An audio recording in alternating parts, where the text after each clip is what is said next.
आपने अक्सर ये देखा होगा कि कुछ लोगों को कोई गम मिलता है तो वो रोना शुरू कर देते हैं, और कुछ लोग ऐसे होते हैं कि जो ही कोई बुरी खबर मिली या कोई नर्वस को तबाह करने वाली कोई ऐसी बात उनके सामने आई, वो बिल्कुल चुप हो जाते हैं, वो एक सकता हो जाता है उनको। और उन लोगों को रुलाने की कोशिश करें, उनको हंसाने की कोशिश करें, उनके साथ जो मर्ज़ी करें, वो बस उधर उनके असाब जो हैं वो जाम हो जाते हैं।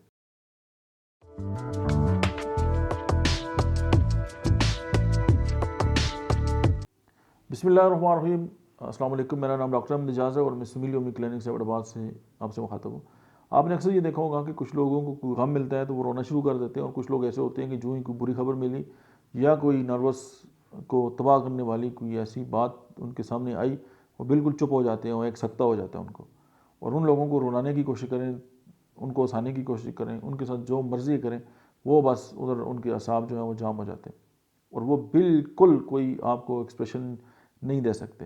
तो इस हवाले से होम्योपैथी की कुछ मेडिसिन ऐसी हैं जो उनके जो असाबी निज़ाम है उसको बेहतर कर सकती हैं। इवन नर्वस जो ब्रेकडाउन है उसमें भी इनका बहुत बड़ा कमाल है। तो एक है स्ट्रिकनिया फास, होम्योपैथी की मेडिसिन है, और दूसरी है लारोसिरस।